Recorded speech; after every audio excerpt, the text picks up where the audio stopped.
Magandang gabi po sa ating lahat. Welcome po sa Isip-Isa, Conversations on Faith and Society. Ito po ay galing sa Institute for Studies in Asian Church and Culture. Kami po ay mga academics as well as mga faith-based na mga organisasyon, mga tao po na gustong ihatid sa ating mamamayan ang salita po ng Diyos, yung ating pong Biblia, as well as yung mga reflections na galing po sa ating teksto, bilang kami ay mga sociologists, mga anthropologists, historian. So ito po ang aming gustong mangyari sana na magkaroon po ng conversation, yung mga ating mga iniisip bilang mga anak ng Diyos at yung mga salita ng Diyos na bibigay ng clarity o liwanag o insight sa mga issues na hinahanap natin. Ngayon po sa gabi ito, ang ating pong tema, ang ating topic ay kalayaan. Bukas po ay June 12 at kinemorate po natin yung Independence Day. At ang magsasalita po at mag-reflect tungkol sa mga bagay na ito ay si Professor Fe Mangaha. Siya po ay isang historian galing sa Ateneo, sa UST, at sa St. Scholastica's College.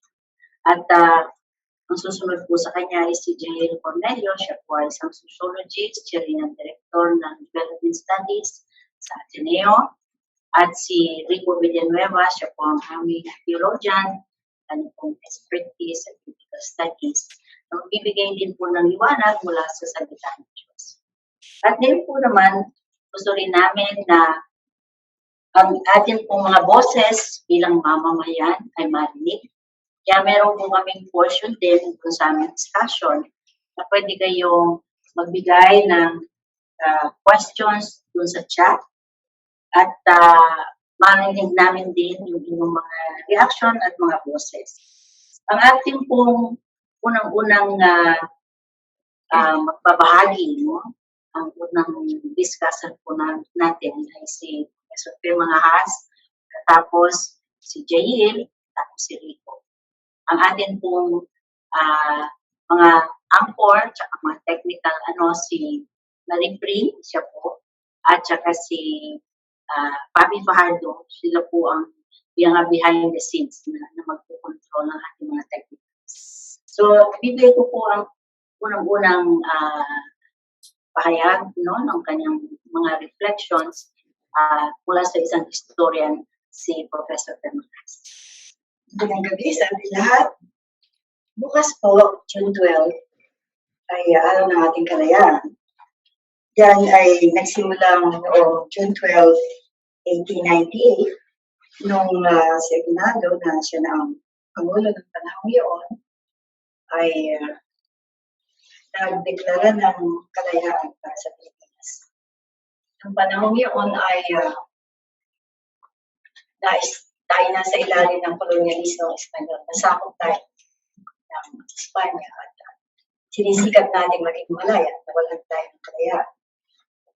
At yung deklarasyon na iyon ay pinagulita natin. Meron na ngayong, kung bibilangin natin, ay 122 years ago. So, hindi pa naman tayo matandaan bilang bansa kung ihahambing natin sa mga bansa sa kasalukuyan. Bata ng Pilipinas, very young. Hindi pa tayo republika noon, revolutionary gobyerno, dahil wala pa tayong konstitusyon, wala pa tayong republika, struktura ng pamahalaan. Binubuo pa lang natin ang Pilipinas noon, sapagkat nung sinakop tayo ng mga Espanyol, at tayo grupo ng mga isla na merong kanya-kanyang hari, kaharian, may sultanato, may ganyan. So, napakalawak at iba-iba. Pero for the first time, naging isang bansa tayo na tawag natin sa Espanyol, Mother Espanya. Parang tayong anak ng Espanya. Kaya, dahil napakalupit ng kolonyalismo, na yung babalikan, anak na natin yun, gano'ng kalupit. Nawala ng lupa, nawala ng mga kalayaan, etc. Ang isang peculiar doon, si Bonifacio, sinabi niya, so yun pagbubuo ng indigenous na concept. Indigenous concept na lahat mayaman, yung mahirap, mistiso ka, Inche, mistiso ka, Kastila, Indio ka, isang buong bayan tayo. So maganda. Pero, siyempre, nung tinayo ni Bonifacio yan, nag-aaral sila sa lower middle class, maraming na ng mga mayayamang mga mistiso de Chino, mistiso de Espanyol, na sila na yung kasama-sama ng ruling Spanish colonial system. Nandun na sila sa Spanish colonial system. Sabi na ba, kung ganyan, okay yun, palalayasin natin Espanyol, we take over. Diba? Ang hindi nakabasa doon ni Bonifacio, pagsama nila doon sa Katipunan, take over, out naman sila. Take over sila. Take over din sila. Ang maganda ni Bonifacio kasi lower middle class siya, hindi na wala yung masa. Nandun na, pasok na. At ang istruktura nila, may pagka-democratic na. From below, pataas. Ganun na yung sistema nilang gusto. At yung ethnicity, binubura nila yan. Nagiging na sila. Hindi itong mga elite, sanay silang elite sila, sanay silang Kapitenyo sila, sanay silang Bisaya sila, sanay silang Gadita sila, sanay silang privilege sila, mga patron, ganyan. Kaya nung nag-take over sila, all they wanted was to kick out the Spaniards and take over the system as is. So, walang magbabago, di ba? At nangyari yan, Na-hijack. na-hijack People power natin. Na-hijack yan. At kaya yung ating First Republic, yan ang unang oligarchy. Simula na ng oligarchy natin. And all the way, pag nabasa niyo yung libro ni Dr. Milagros Guerrero, tama ng revolution, nangangamkam na rin sila ng mga lugar. Kaya yung landlordism sa atin, mahabang masaysayan yan. Nawawala sa kami ng Kastila, napupunta sa mga oligarchy natin. At yan, Visayas, Mindanao, kanya-kanyang representasyon. At yan ang karakter ng ating republika. Nasingitan ng Second Republic yung Japanese occupation, pero that is just a transition.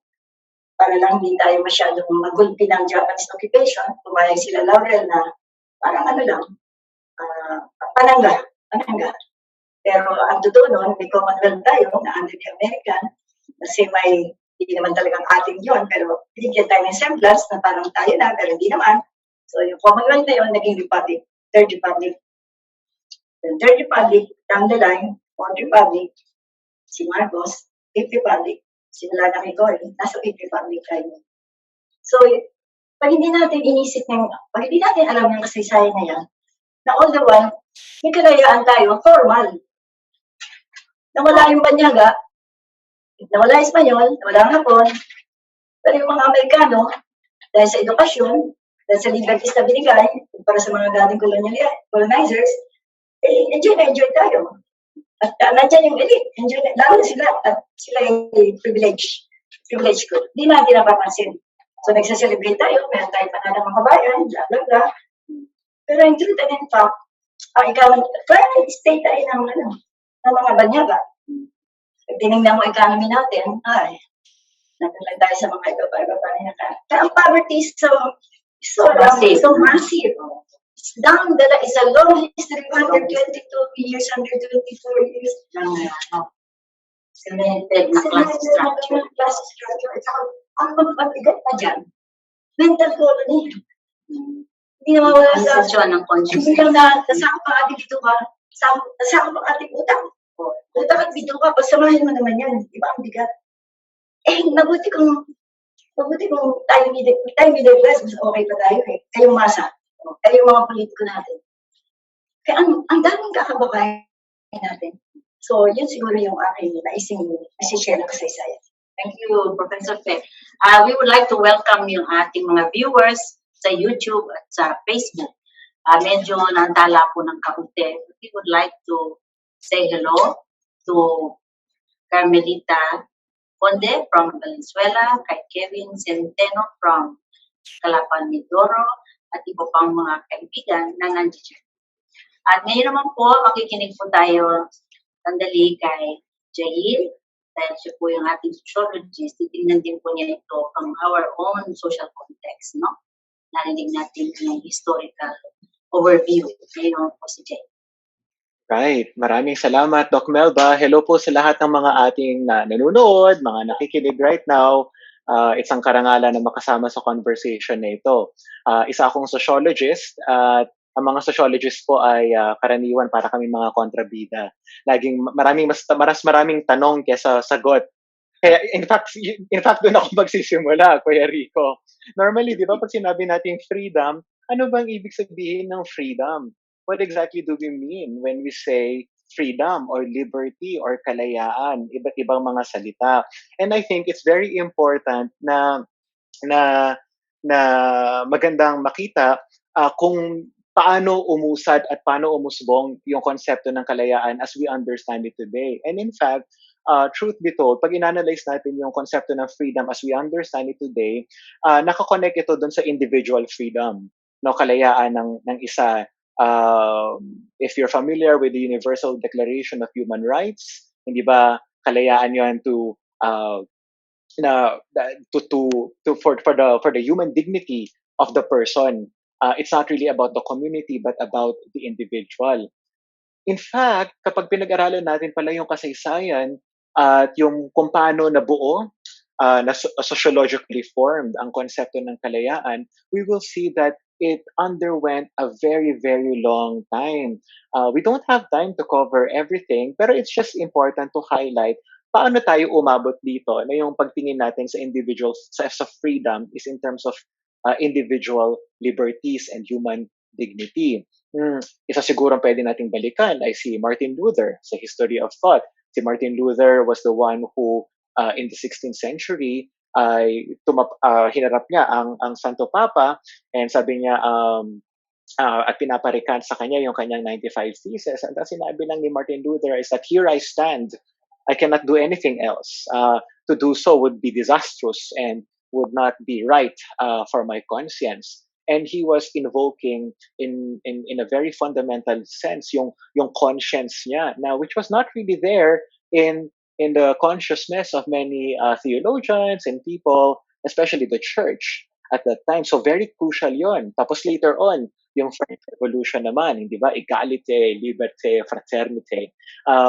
Na yung ideas naman nito ay magkaroon ng kalayaan yung mga tao free from the shackles of an oppressive monarchy. So, kung si Martin Luther ay oppressive papacy, pagdating sa French Revolution, oppressive monarchy na na-associate nila with religion.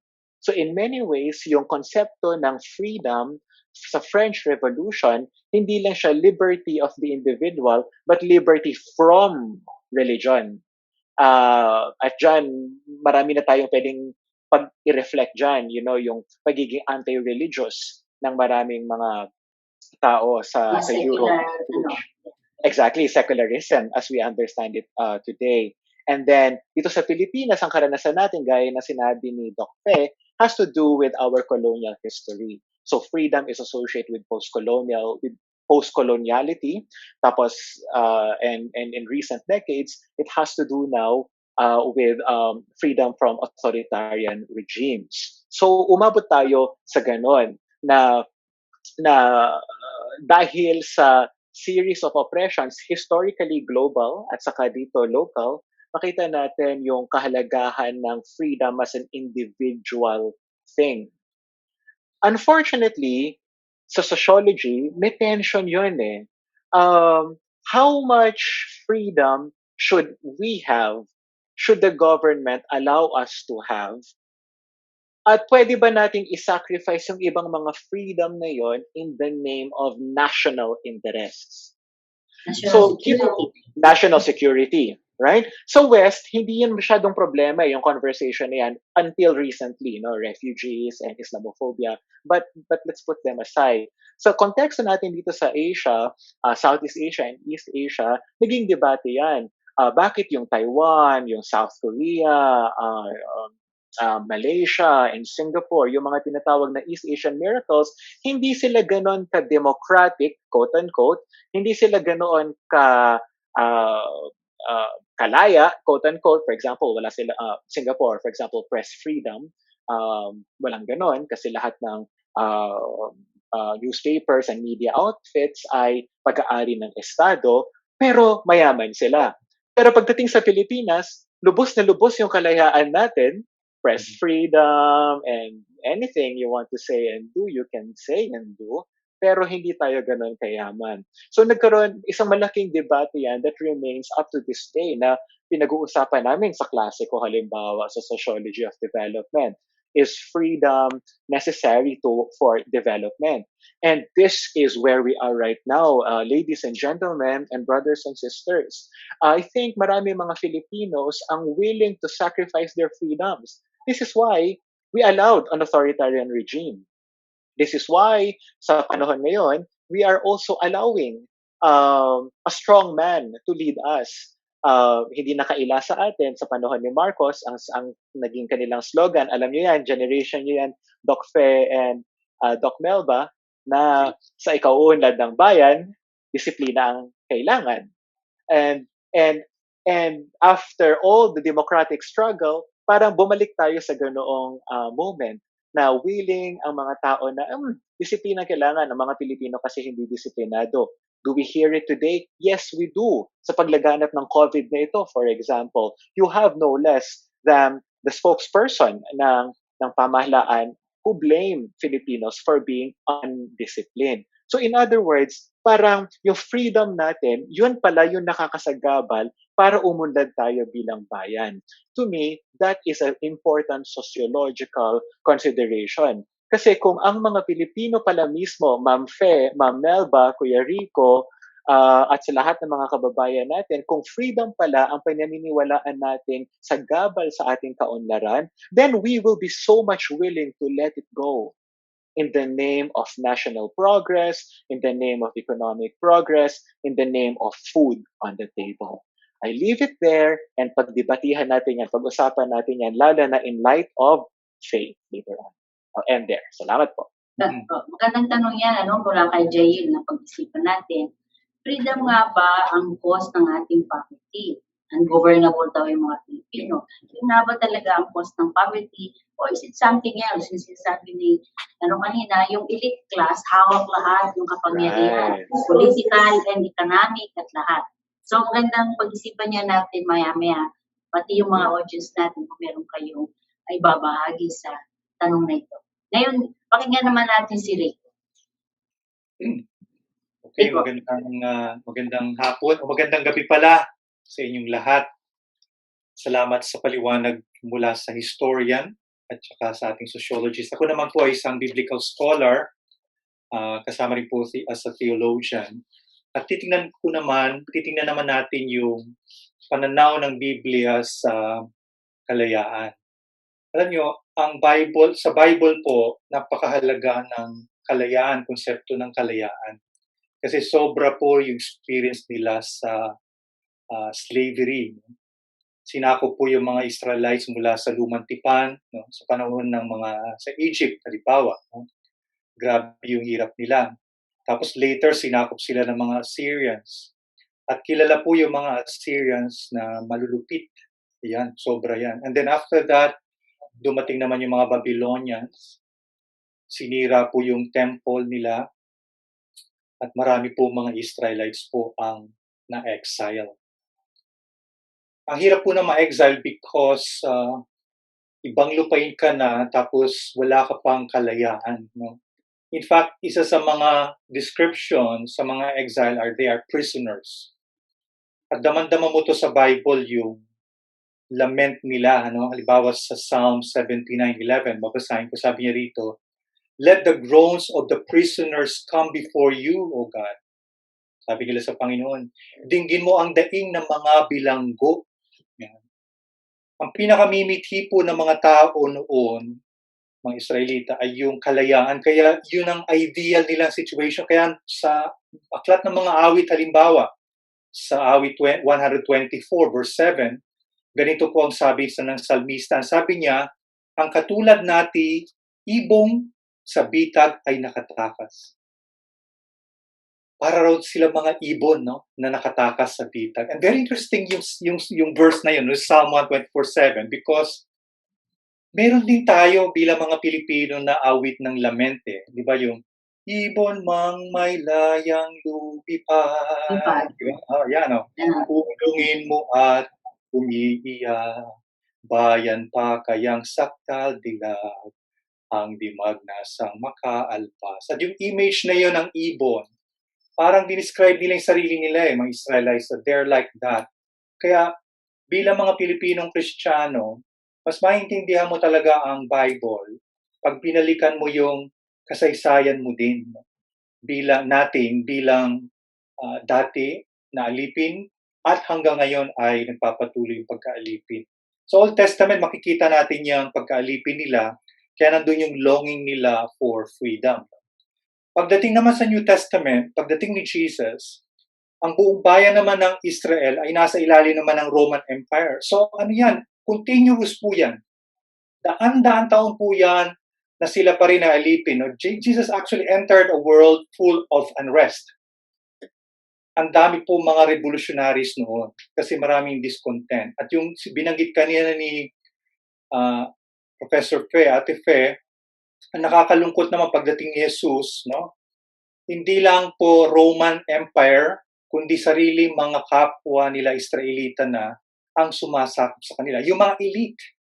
And that's really sad. Ano? Yung masakit po yung masakit po yung alipin ka ng Espanyol, ng Amerikano, pero mas masakit po. Yung panahon ni Jesus kasi, ang namumuno ay Rome, pero they are ruling it, Israel from a distance, and they do it through the high priests in partnership with the governor. Kaya yung mga high priests, mga Israelita rin po yan Pero inabuso po nila yung kanilang power. Kaya galit na galit si Jesus po. And sinasabihan niyo yung mga Pharisees were also the political leaders. Yun ang isa pong tandaan natin, mga kapatid.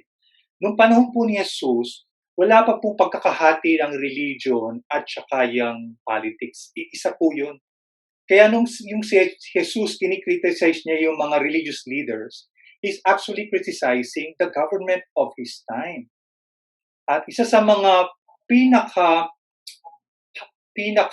malaking tanda na talagang nagalit si Jesus na ay yung nagpunta siya sa temple, sa temple. Tapos yung mga table ay itinaob po niya.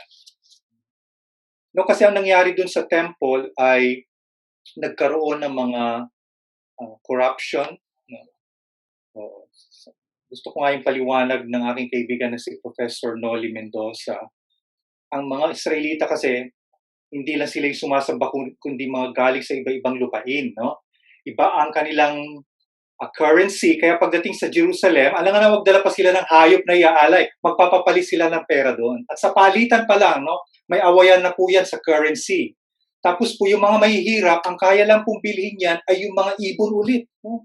Kasi ito po yung mga mahihirap na mga alay, pati doon po kinukura pa po yung mga mahihirap. Kaya nung tinawag ni Jesus, nagalit siya doon because ang sabi niya, my house, sabi niya yung temple, is a house of prayer, but you have made it into a den of robbers. Mahalaga po na malaman natin ang context po nun because may mga Christians na nagsasabi na spiritual lang naman yan di ba? Yung house of prayer. Pero kaya po nagalit si Jesus doon dahil hindi lang po dahil sa hindi sila makapag-pray, kundi dahil nagpi-pray sila, nagpa-fasting pa, pero wala naman silang pakialam kung inaapi na yung kanilang mga kapwa. Yun po yun. Kasi po yung house of prayer, mapatagpuan po yan sa Isaiah 56 verse 7. At doon po sa context na yun, later on sa Isaiah 58, nung sumunod po roon, nagagalit na ang Panginoon doon kasi nagko-complain yung mga tao, nag-aayuno naman kami, pero di mo kami pinapansin, Panginoon. Sabi niya, sumagot ang Panginoon. Sa Isaiah 58:3, sabi niya, pansariling kapakanan pa rin ninyo ang pangunahing layunin ninyo sa pag-aayuno. Sabi niya, habang nag-aayuno kayo, patuloy niyong inaapi ang mga manggagawa.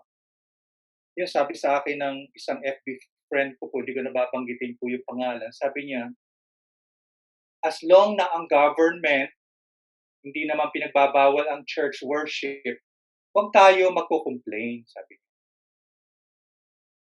Ibig sabihin ba nun, mga kapatid, kahit na inaapi na yung mga mahihirap, inaagaw na yung kanilang mga lupain, basta tayo masaya sa worship. Napaka-selfish ano po. Para bang, ang concern lang natin pag sinabing temple, basta ako maka-worship. Hindi po ganun yung freedom na gusto ng Panginoon. Kaya nagalit siya. Sabi niya sa Isaiah 58:6, sabi niya, ganitong pag-aayuno ang gusto kong gawin ninyo. Sabi niya, palayain ninyo ang mga di makatarungang ipinabilanggo. Di ba ngayon may pinabilanggo na, alam mo na, no? Wala lang pass, no? O kaya mga jeepney driver. Ito pa sabi, kalagin ninyo ang tanikala ng inyong mga inalipin. Palayain ninyo ang mga inaapi at baliin ang mga pamatok ng mga alipin. Yun po yun. Kaya po, from the biblical point of view, makikita natin dun yung example ni Jesus eh. When freedom ay sinisiil na po, no? Dapat po yung mga Kristiyano, nag-aaklas din po, nagagalit po tayo because ang Christianity po, hindi lang po yan sa loob ng simbahan, hindi lang po yung prayer. May pakialam po tayo sa labas. No? Yung justice, equality, especially yung masa, yung binanggit kanina ni Ate Fe. Pag ang mga masa, ang mga mahihirap, yan ay napapabayaan, how can you worship God? Ba't worship na worship tayo? Ang dami mga inaapi. How can you worship God kung hindi mo pinapansin yung mga bagay na nangyari ito? Malaking bagay po yun, yung kalayaan sa puso ng Bible at sa puso ni Jesus. Salamat po. Salamat sa Rico. Mahalaga yung punto ni Rico kanina, no, na siguro dapat pag-isipan pa natin yung ating vested interest ay worship bilang mga evangelical. Yeah. Mukhang lumalabas uli ito, nakikita natin ito sa religious right sa Amerika, no, na for the sake of nilang mga freedom to pray in sa schools. Dapat siguro pag-isipan natin ng maigi yun, no? Pag hindi natin tayo mga Christian. Mga kwentuhan niya, opo. Narinig na po natin yung kami kasi medyo pa po ang aming mga electronic equipment. Pero siguro po, magandang sundan natin yung sinasabi ni Rico na mukhang yung worship, going to church, mas mahalaga kesa sa ating pakikiisa, no? Sa mga, Alam mo, gusto ko idagdag nung kay Rico, na hindi lang na-offend ni Jesus Christ sa mga Pharisees, religious leaders. Nung marap siya kay Pilate, sukdulan. Dahil, tantamad na sinabi ni Jesus Christ, I'm the Son of God. Kaya ang sa Roman Empire, ang God lang ay emperor. So actually, that meant crucifixion. It's a political crime against the state. They beat on Rome. So he was crucified. So it's something to really think about. Na-offend ni Jesus Christ yung mga Jewish Pharisees, temple itself, for corruption, and Roman Empire. Imagine mo yun, si Jesus Christ. Kaya, he was crucified for a political. pero ang difference niya, well, he was very revolutionary and radical. He was preaching love as a means, as a solution. And when the people chose Barabbas, the means was violence, diba? That made a difference. So that is, I think, the difference between Christianity and authoritarian regimes. The use of force. The use, meron ding force, pero Ibang klaseng person. ibang klaseng, the power of love, the power of the heart to understand, to be human. Meron ba kayong dadagdag dyan? Si Jair at saka si Maganda sa Filipino culture yun. Kasi yung dignidad dati nanggagaling sa pagkatao. Ayun po. Marami pong mga nanonood sa atin ngayon. Pasensya na po kayo sa aming technical difficulties. Hinihikayat po namin kayo na join our conversation. Mag-send po kayo ng mga comments ninyo, feedback. Susubukan po namin mag-discuss yun kung kakayanin pa po ng oras. Pero isang warm na pagbati po sa inyo. Madaling maging tao, mahirap ang pakatao. gusto lamang po nating susugan yung issue ng wala yung bread and freedom, no? Na tanong kung ito nga ba ay yung ating kahirapan ay dahil sa mga Pilipino ay masyadong malaya, yung kasi sabi nila na tayo ay ungovernable at ang China very structured, regimented, uh, yung socialism was good for them, kaya sila usad, mga ganyan. Pero siguro kailangan isipin din natin, may mga bansa rin na malaya, ngunit prosperous, yung mga Scandinavian countries. And then, andun din yung mga halimbawa ng mga East European countries, yung East Germany halimbawa, napaka-poor niyan, no, bago sila nag-unify.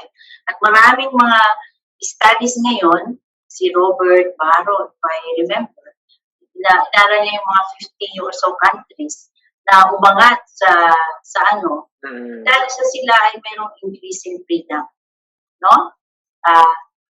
Merong ano yun, merong back and forth na effect sa isa't isa. So, siguro, palalimin pa natin yan sa susunod. Tapos yung isa pa naman, yung tanongin natin, baka tayo, in wanting to preserve yung ating worship, yung ating freedom to religion, no? Baka yun ay parang vested interest natin, no? In other words, kung tayo, we fight not for justice for all, kundi para lang doon sa ating mga rights, no? As Christians, freedom of worship, gano'n. Alala ko yung isang church leader nung panahon ng martial law, mga 3 months na dineclare. Sabi niya, we must praise God for martial law because now our freedom to worship is secure. Yung mga komunista, no? Magagapi na yan. Ni Marcos, gano'n. And I was sitting there as a young person and a young Christian. Sabi ko, tama ba ito? Na, oo, dahil lang sa, meron tayong freedom to worship, which is our vested interest, no? Dahil meron tayong freedom to worship, never mind na merong human rights violation, never mind na nalalockdown, maraming detainees sila. Totoo. Was a detainee, no? Nung panahon na yun. Tama ba yun? Na ang dami mga nayuyurakan, no? Ng human rights. Tapos, okay, we must praise God kasi basta tayo, meron tayong freedom of worship. Ate Melba, pwede ba akong mag-offer ng position ko dyan? In fact, I really, really like that point. Kaya ko nga sinimulan yung aking discussion kanina na dapat i-problematize natin ano ba yung ibig sabihin ng freedom. Kasi minsan hindi nagiging malinaw yun eh. Para mabilis kasi magkomento na ang dami-dami, masyado kasing democratic o masyadong malaya ang mga Pilipino, kaya kung ano na lang gusto nila, yun ang gagawin nila. When in fact, yun pala ay medyo problematic na understanding ng freedom. Sometimes very individualistic. Nakitang-kita natin yan sa church. Hindi ba, gaya na sinasabi ninyo, na parang okay lang kami, sabi ni Kuya Rico rin kanina, okay lang, hindi tayo dapat mag-ingay o magsalita basta nakakapag-worship tayo. Paano yung kalayaan ng iba? So because freedom has become so individualistic, as long as I am cherishing my freedom, I can turn a blind eye to the suffering, to the unfreedom of other people. That is where the mistake comes in. Mahalagang pag nilay-nilayan yon, hindi lang from the point of view of sociology or history or kundi through the eyes of faith as well, na tama ba yon na yung freedom ko at the expense of other people's freedom. So I'm very glad na we're having this conversation kasi kung ako ang tatanungin, si Jesus Christ sacrificed his own freedom so that other people could be set free. And that is a powerful theological reflection. Salamat Daniel, no, sa paglilinaw. So, we will have one last remark kay Rico and then and then isasara natin muna itong ating conversation. Salamat po Ate Melba at saka yung mga comments natin na yan. Babalikan ko lang yung sa Isaiah, yung nagpa-fasting yung mga tao. Pero hindi naman nila pinapakialaman yung mga inaaping manggagawan, tumutulong.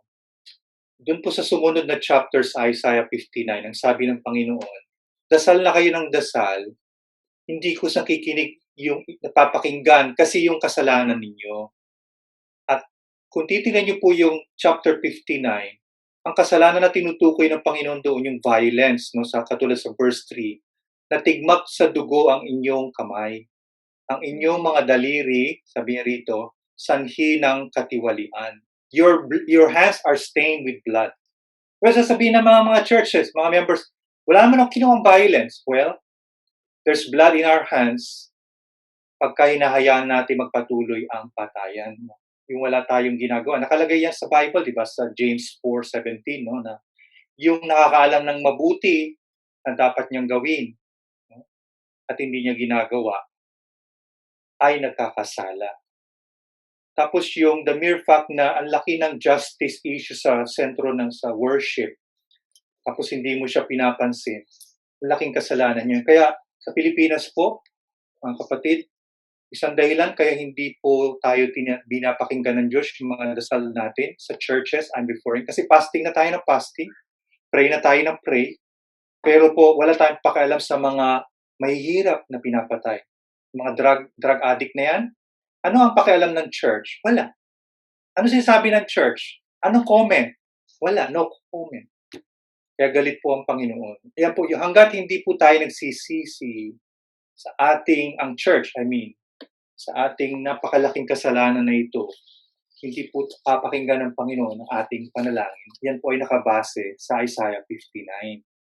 At makita rin natin sa Panginoong Jesus mismo, nagalit talaga siya dahil sa mga ginagawa. At ganoon din dapat po tayo, na ipakita natin yung ating malayang pagpapahayag, yung ating disagreement sa mga ganitong nangyayari. Salamat po. Salamat po. Okay. Halagang po natin ang ating pagdiriwang bukas, pagkat ito po ay tinubos ng dugo ng ating mga bayani, ilang daang tap na po. At naranasan din po namin ito ng panahon ng batas militar sa ilalim ng Diktadurong Marcos. At ngayon po, tayo ay mayroong din panta sa ating mga kalayaan bilang mayan. Kaya sama-sama po tayong manalangin na ito hindi maulit. At dito po ay hindi maganda at nagbabakas sa pagkawala ng kalayaan at pagbubuwis ng buhay. At ang karamihan ng buwis dito ay mahihirap. Salamat po sa ating mga panelists. Ngayon po, papaalam muna kami. Kung meron po kayong mga topic na gusto ninyong talakayin natin, marami pong issues na lumabas, no, sa conversation dito. At wala naman po tayong mga pangwakas ng mga salita sa mga issues na ito na masalimuot. At kung meron po kayong gustong matalakay pa natin, mga topic na gusto ninyo na sana magkaroon at least ng clarity, pwede po na nyo sabihin sa amin dito sa isa, feedback lang nyo po sa ating chat. So, ito pong isip-isa, gusto namin gawing every week, simula po ngayon. So, we shall see you again next week at magandang gabi po sa ating lahat. Maraming salamat po. Salamat. Salamat.